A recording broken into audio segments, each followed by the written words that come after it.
I'm getting bored waiting for part 3 to come out. What can I do?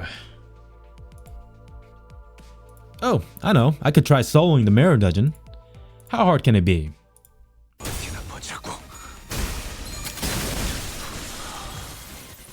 Okay. How? Fuck.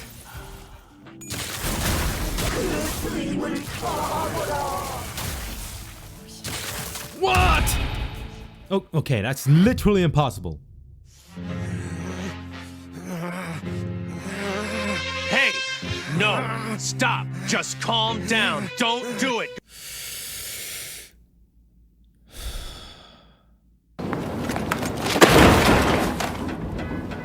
Yeah, Mirror Dungeon Hard Solo is a lot harder than I expected. That's why, as your manager, I decided to make this guide. My no-nonsense guide to Mirror Dungeon Hard Solo. This will be the only guide you'll ever need for soloing the Mirror Dungeon. So, grab a seat, while I tell you which characters to use, support passes to bring along, which eagle gifts to look out for, and which enemies to avoid at all costs. Unless you want to end your run here. Okay, with introductions out of the way, let me introduce you to the top 5 strongest IDs to solo the Mirror Dungeon with, in my opinion. Yep, I had to add that because some of you guys are ruthless, and I don't want to get cooked by you in the comments. The top 5 IDs that I would recommend for Mirror Dungeon Hard Solo is Knight of Despair Rodion, Manager Don Quixote, Bunny Girl Faust, Saber Ishmael, and El Capo Mersault. Why choose these 5 in a sea of strong IDs? Well, let me break it down for you. If you've been playing Limbus for a while, then you probably already know why Knight of Despair Rhodia is here. For those of you who don't know, she's too damn tanky and she does a boatload of damage. Knight of Despair Rhodia is a unique charge sinking ID with 2 forms, Blessing and Despair mode. Blessing being the tanky form and Despair being the damage form. She really is the best of both worlds. In her Blessing form, she gains up to 2 protection. That is already a 20% damage reduction. Add on the defense level up from protecting swords, and you got yourself one of the tankiest IDs in the game. In Despair mode, she gains up to 2 damage up and 5 offense level up, which is roughly a 30% damage increase. By the way, this is not mentioning her other passives, nor the other support passives. Add on some of the best sinking count, and now you know why she's so damn strong. Here's a clip I recorded of her fighting Cromer. Why won't you die?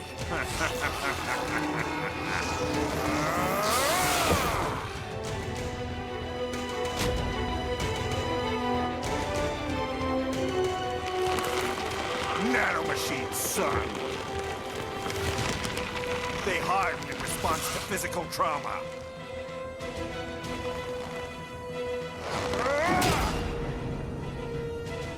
You can't hurt me, Jack.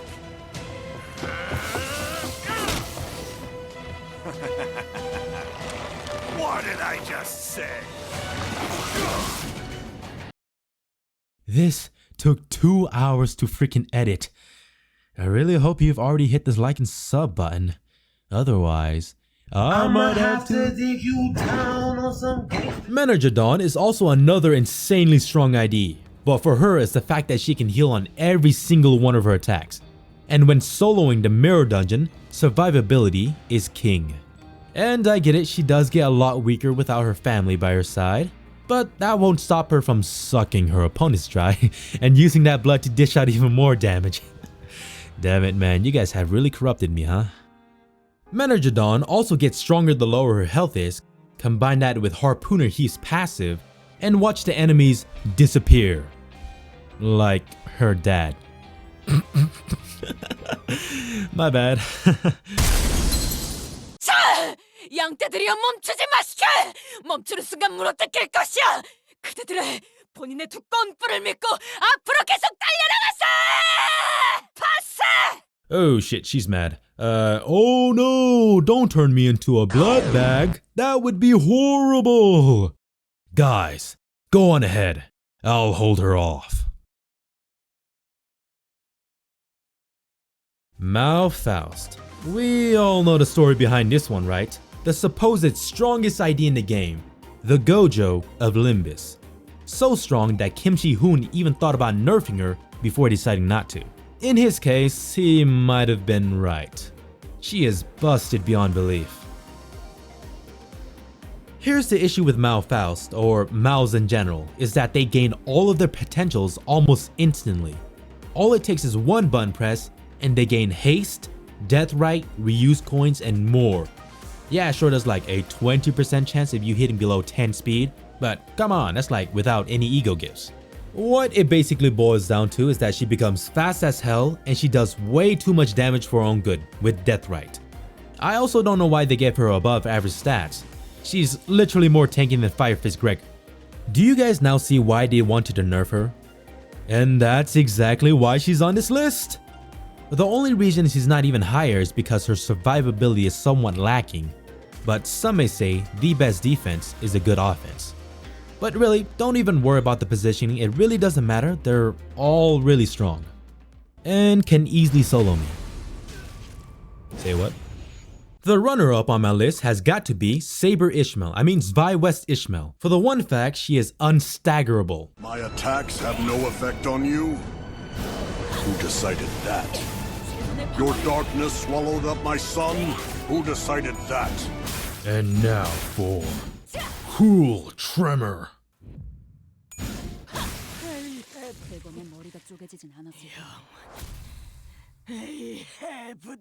As long as you have your defensive stance up, and at least 15 defense level up, you become a literal brick wall who eats hits for breakfast. But that doesn't mean she has bad damage. She actually has very high damage. Just keep using your defense skill on skill 1 and you'll be tremor bursting all over them. Murder Salt.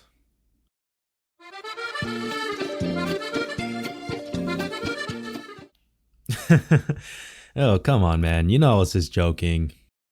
Are you good?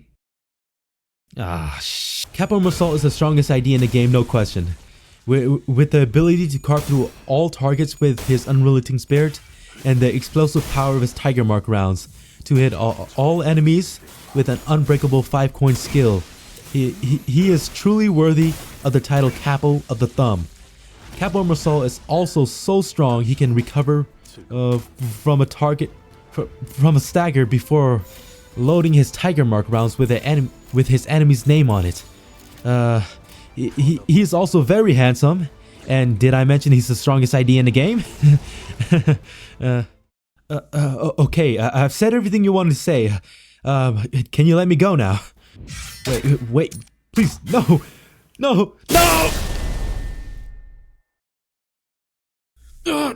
How am I still alive?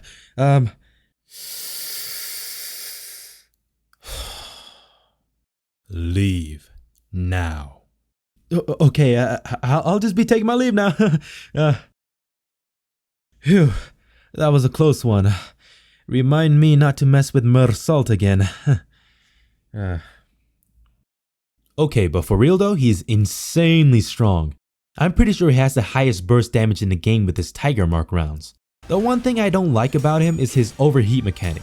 He loses way too much clash power, but that can be offset with his egos and guard, or he's meant to take hits and deal it back with his unbreakable coins. Either way, very strong and handsome.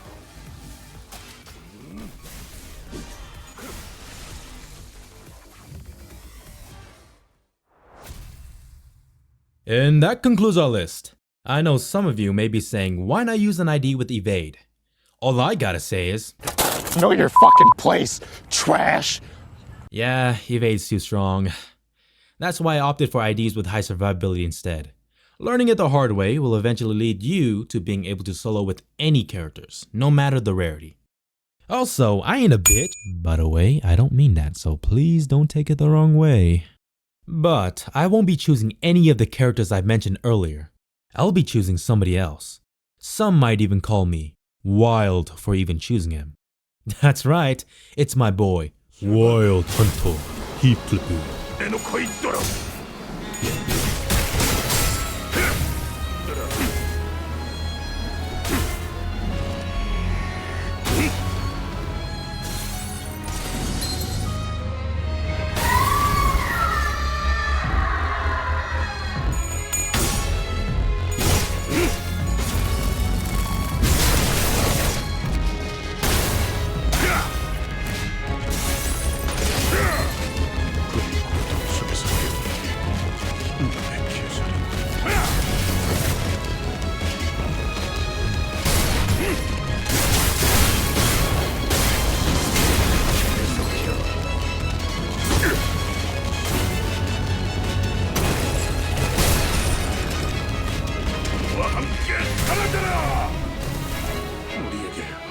수는 없다.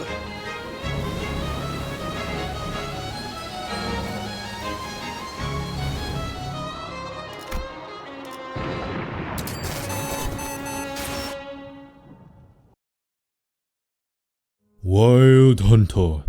He's still fairly strong despite him being power crept by basically everybody else who falls after him.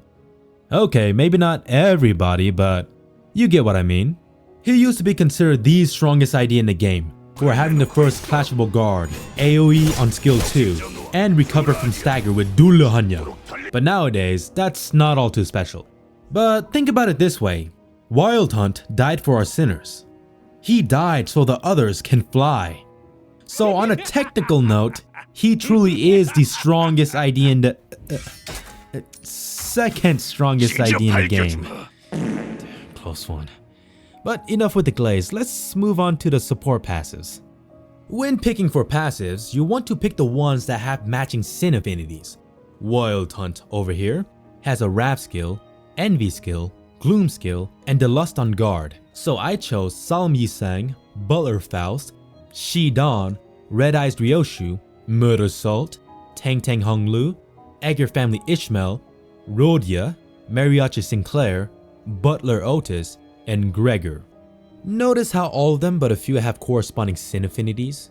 The reason I chose Tang Tang above Diechi Hung Lu is because Tang Tang's support passive is way too good to pass up on.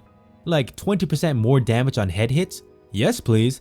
And Merceau just doesn't have a good sinking ID. Sure, he has a Diechi ID, but Wild Hunt doesn't have discard, so I just chose the next best thing, which is 10% less damage taken.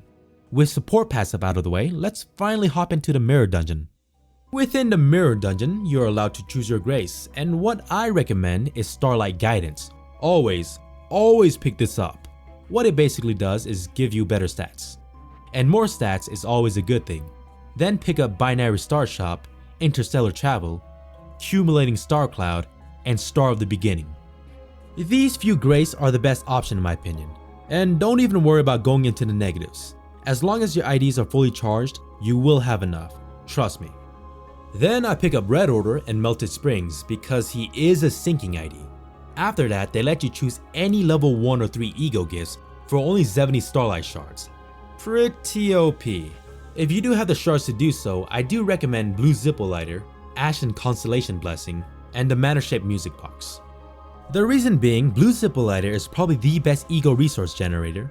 Blessing gives you 1 extra protection and makes your fatal damage type normal, and the Mana-shaped Music Box basically makes you unstaggerable. With this trio, you could easily solo any Mirror Dungeon with any ID in the game. That's why I won't be using any of these. Anyhow, how's everybody enjoying Canto 9? I don't have the time to play it right now, but I will get there eventually. Also, who the hell is this guy? I swear if he does anything to my girl Ryoshu, he's catching these hands. I don't care if he's the Black Silence or his dad. He's catching these hands either way. The early game for MD Hard is the most difficult part of the run. You have low sanity, no resources, and only a few ego gifts to your name, so try to avoid unnecessary fights. Your goal here is to get to the shop and buy as much ego gifts as possible to bolster your strength. But for now, just choose a pack with the highest level ego gifts for your character. Also, avoid this pack at all costs, even if it has the Mana-shaped Music Box. I'm not saying it's impossible, I'm just saying it's very difficult for early game, because the butlers will take out the trash, with or without you in it.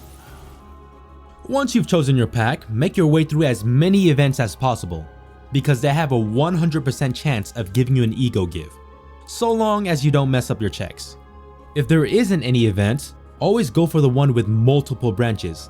That way you can avoid harder fights if you have to. By the way, I am assuming you have a basic level of understanding about the combat. If not, go check out this video by our Lord and Savior, SQ. Once you've made it to the shop, heal up your characters first, and then start buying and upgrading. Remember to choose the gift that corresponds with your character, but prioritize healing egos and egos that can generate resources. You won't need a lot, just enough to get you out of a sticky situation. Once you're done with the shop, go and fight the boss. If it's a focus encounter, that's even better because you can control your character's every move. If not, pray that your ego gifts will carry you through it. Or just play smart. Use your powers if you have to. After the fight, choose the gift you were planning to get. There is a negative effect, but no need to worry. This is still early game, so it really doesn't matter much. In the later rounds, avoid these two though, they're a big pain in the butt. And yeah, just rinse and repeat, and try to fuse your egos as early as possible, without sacrificing your main egos.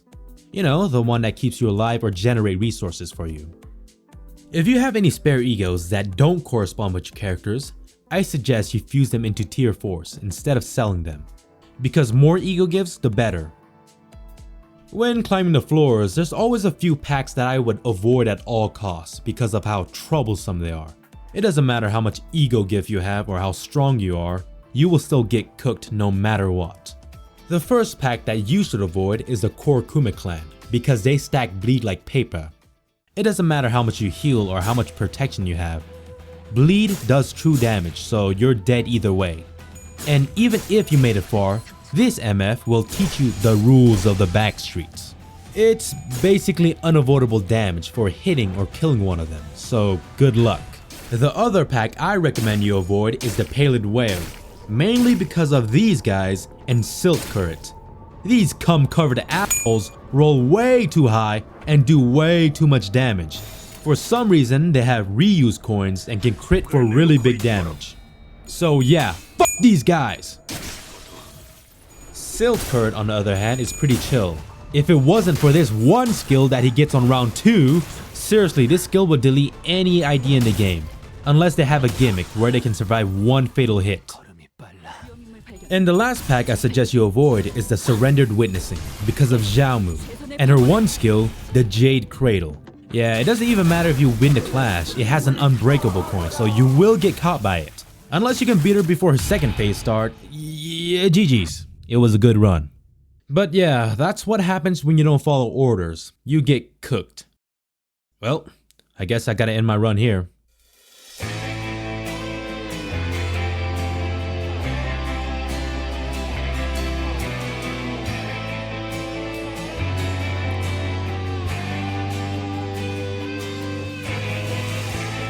The old days of chasing shadows, all that I had burned in the fight. Fading flames, leaving only ash and dust. Nothing left but a broken heart. Running on without a rest, these old memories still steal my breath. Will I miss them when they're gone? Far away from who I was, when I look back at these moments, I sure hope that I can still smile. Let me fly further away. Let me reach beyond the stars like a bird let out its cage. Tonight, this night, I'll remember the love we once shared. That's the price, since I can live on. I'll be alright. It's alright. I don't know why I spent so much time on this stupid song. I'm not even that good at singing. I did intend to sing the entire thing, but that would take too long. There's only one way I know of defeating these encounters, and that's by ego spamming. Just like Kim Shin-hoon intended. You could also get really lucky, but ain't nobody got time for that. That is why we got all these ego resource generators, for situations like this. Now that you've gotten all the egos and resources you could acquire, you can finally take on floor 5, which should be a cakewalk. Trust me, everything you have accumulated will be more than enough to beat the last floor, and if not, just ego spam. It's that simple. If you play your cards right, you should become pretty OP by floor 3, unless you fall into a trap that I've mentioned earlier. The only real obstacle in my opinion is the early games. Tell me, what's the easiest way to kill somebody overpowered? That's right, it's to kill them before they have yet to bloom into the person they are now. As long as you can make it through floor 1 and floor 2, it should be smooth sailing from then on. And that, everybody, is how you solo Mirror Dungeon hard. Please like and sub for more content like this, and bye-bye. My heart! I loved her! Okay. Let me try that one again. My Catherine! I loved her!